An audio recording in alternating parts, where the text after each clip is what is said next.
on one side, from the front of the house, I looked out over Luton, this tough industrial town 35 miles north of London that at the time had the highest crime rate in England. It had the nickname Toilet Town. It was the butt of every comedian's jokes in England.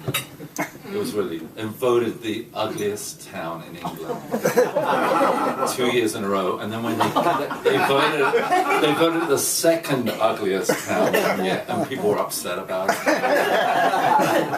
But on from the back of the house, it looked out over rolling hills and fields, and sometimes the fields had barley, sometimes they had mustard, and sometimes it had sort of golden yellow, and it was really beautiful. But at the back garden of the house was this rectangle of grass with a narrow border of soil and plants. It was only about 18 inches deep, and my father would not let us make it any deeper. He had this somewhat inexplicable theory. Well, you know, the house is worth more if we don't cut into the grass, you see, because, I mean, the people that move into the house, if we should move, they'll have more options, you see, to do things with it, so it will create more of a desirability. Well, next to the house was this garden shed. And when I was about 7 or 8, I decided I was going to turn the garden shed into a bird and animal hospital, where I could take wounded birds and animals and nurse them back to health, or the neighbors had found, and nurse them back to health. Well, I turned the shed into a bird and animal hospital by painting the words "bird and animal hospital." And one day I found a tortoise in the middle of the road, and I scooped it up and brought it to the animal hospital, and it was my first patient. And to get out of the house, I was constantly going for these long walks on my own in the countryside.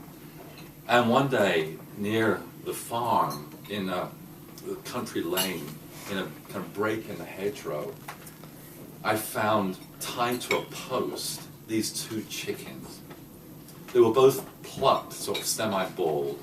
They were smeared with poison, and they were being used as bait to catch foxes and kill foxes. Well, one of the birds was dead, and one was still alive. So I untied this half-bald, still living chicken, and brought it back to the house. And at the time, this man, Jack, was painting the outside of our house, and he was like yelling at me that I should let him put it out of its misery, that I was being cruel, trying to keep it alive. And I wouldn't let him anywhere near this chicken, and I sort of hid out in the bird and animal hospital with the bird. And I washed off all this poison and covered the bird with this thing called germaline, which is kind of Vaseline, antiseptic, and just kept the bird in the hospital. And well, eventually quills started sprouting, and it became almost like a porcupine, and then they sort of burst up into feathers. And it was a Rhode Island red chicken, this sort of reddish-brown hen. And I called her Henny Penny, and she would follow me all around the garden. And I would sit, whenever there was a lot of screaming and yelling going on in the house, I would sit on the back garden lawn with the chicken and the tortoise, or if it was raining or it was too cold, I would just go into the bird and animal hospital. Well, one day, it was an evening, there was this squeaking sound coming outside the front door of the house, and I opened the door and there was this duckling sitting on the doorstep. I don't know where the hell it had come from. It was only about 2 days old, and there was no water near our house. But this duckling was sitting there, so I brought that in, and the duckling would sort of climb onto my foot. And I would walk around the house with this kid with the duckling balanced on my foot. And I would run a cool bath, and the duckling would swim in the bath. It was heaven. But then my parents thought that it was cruel to keep a bird that needs water away from a pond, and so the duck was taken to the farm where there was a large pond, which was very upsetting to me. But around the same time, there was an ad in the local paper that said there was a man selling an old 18-foot-long aviary with a few birds very inexpensively. And I managed to convince my mother and father to get it for me. Well, for about 8 months, it was sitting on the back garden, just laying there. And then eventually my mother's father came over with a hammer and some nails and we put it up. And my grandmothers both lived in the same street. The whole family was in this one long road. And my grandmothers were constantly sort of sneakily slipping me money. And all the money went to buying tropical birds. And at the age of 10, I started breeding African waxbills and Australian finches and diamond doves, canaries, golden mantle rosellas, Asian mannequins. And I would exhibit the birds in shows, and I was only like 12 at the time, and these shows were mostly, the people who kept birds in England were basically men in their 60s, 70s, and 80s, and there were no other kids around. I was about 50 years younger than everybody else in the room. and I built these aviaries in the Bird and Animal Hospital, and another aviary like attached to it, and my grandmothers were still sort of sneakily slipping me money. And the odd thing was I was very good at breeding birds, but I couldn't bear to part with the babies. So I was accumulating more and more birds, and there was around 300 birds. And still the grandmothers are like, don't tell your mother, don't tell your mother. And I was like, really large amounts of money for a kid. And I suppose just buy more and more birds. And I would go to pet stores and I'd see like ailing birds in pet stores, and I'd be, that bird cannot die in a pet shop. And I would buy the bird and nurse it back to health, and then I was just getting more and more of these birds. Well, then one day I came outside and there was about 60 birds flying around in the garden. These little African birds. Somehow the aviary door had come open. And it was mortifying to me. But I left the door open, and that night, the birds all flew back in. So I thought, I'm just going to let them all out. So I did. I opened all the aviary doors, and there was like literally hundreds of birds. But these are African and Australian. These are really exotic-looking birds in this English garden. They're very tiny, and the sparrows were like giant next to these things. But eventually local cats caught on and sort of became a Sam Peckinpah film.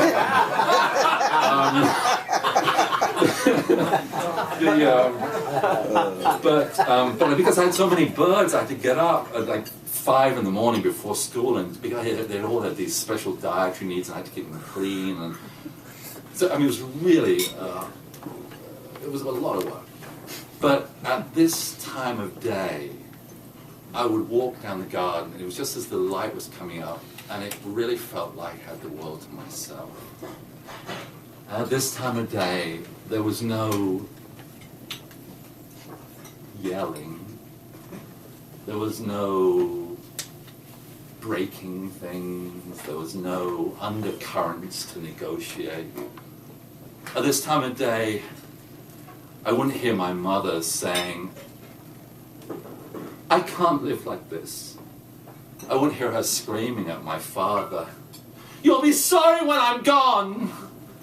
And at this time of day, occasionally, a flock of geese would fly over the fields at the back of our house in V formation. And every time it happened, I would stop in my tracks and look up at the sky. Canada geese, in their formation, stretched out across the wide open sky, picking up signs, running on oceans, pass over Luton, then out of sight. Way over Luton, far over Luton, so far from Luton, then out of sight.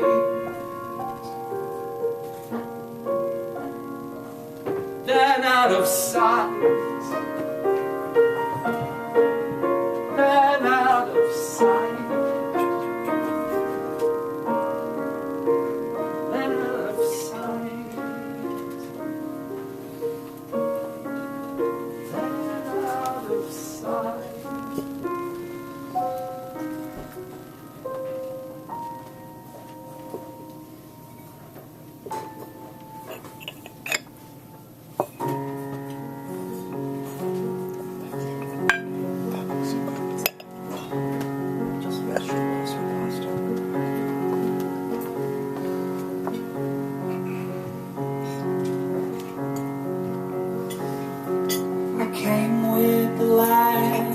for the apple.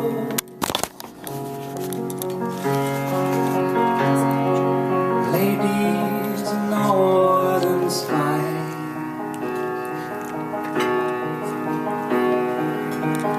I came for a while of a town you knew.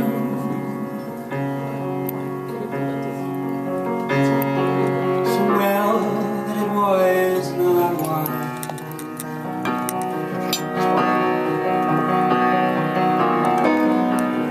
Things are gonna get back, we say. Things are gonna get back, we say.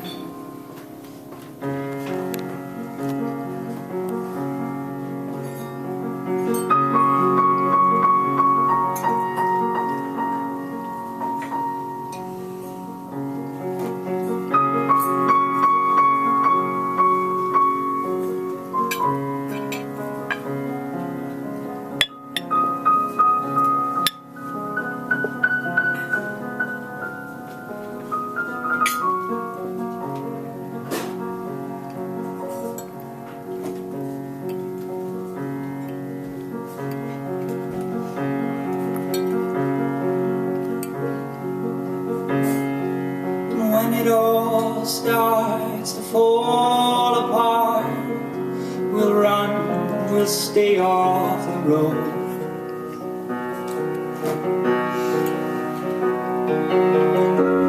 Maybe we both can sneak away, hidden in an outbound love.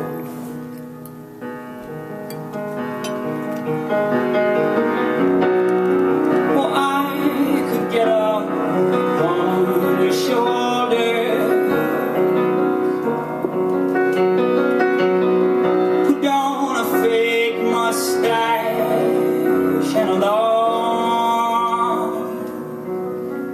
overcoat.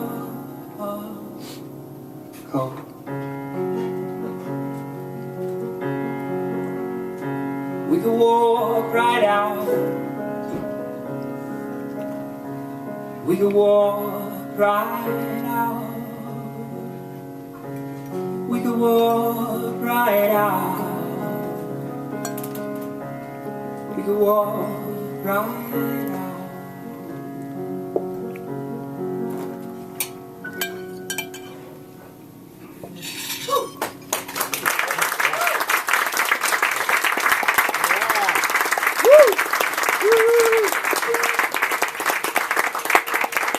Oh, stop.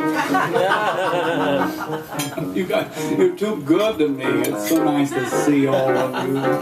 Oh, we have the bears here. That's great. And the sharks are over there. Your little pneumatic tubes working. It's outer space after all. I'd like to thank everybody for attending this year's conference of apex predators here in outer space. We couldn't get the mojo hojo, if you know what I mean. Last Howard Johnson's booked up, I'm sorry. Where are the humans? Always late, the humans. We invite them to everything, they're always late. The top predator and they're late. But here they come now. In their little spaceship. We'll wait.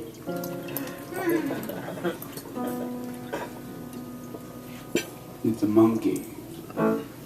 They've sent a monkey. In a cute little NASA suit. Oh. It's just like them, brushing my lion's mane. Poof! Great ape. Indeed.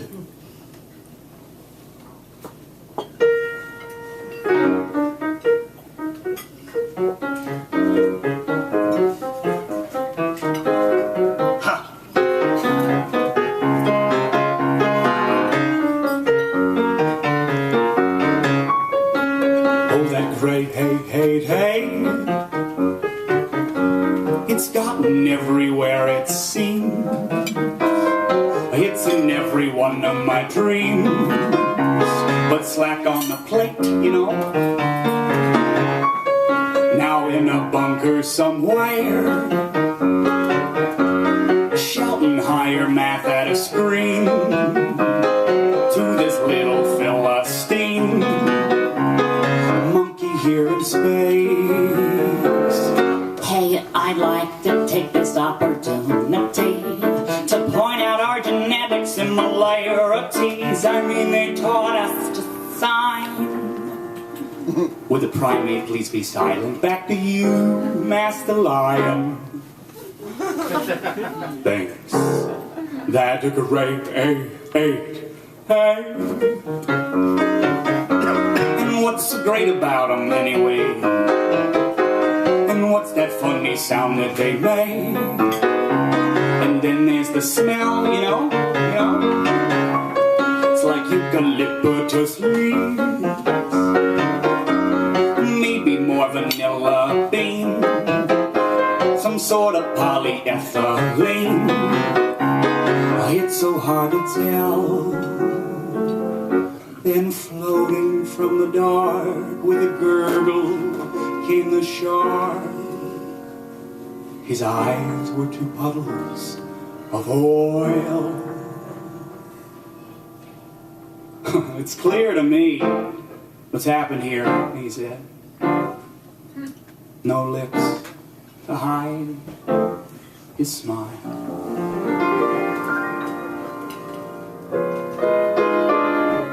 See this monkey, he's cute in his little NASA suit, and even with that perfect salute, he's not meant to replace. Know that great knowing that it couldn't attend our little meeting, but so's not to offend. Catered it with taste. Oh, let's not be hasty, friends. Think of your safety. I'll take a taste to see the flesh is a clean.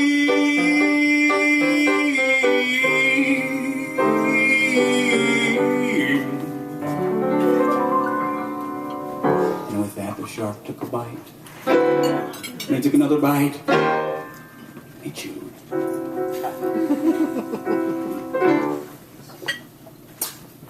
Oh, now there's the similarity.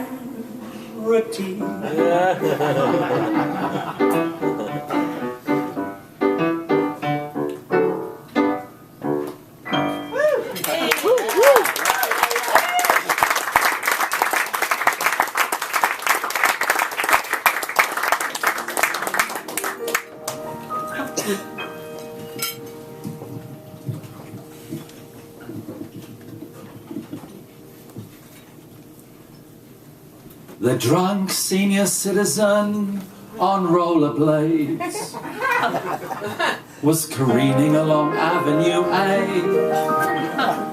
Dogs were barking at the senior citizen.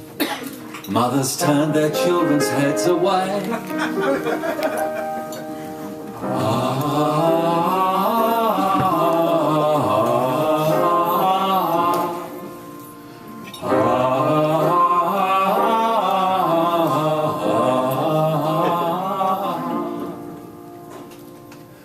The drunk senior citizen on rollerblades started singing an old Eminem song, telling everyone he passed, you gotta lose yourself, and encouraging the world to sing along.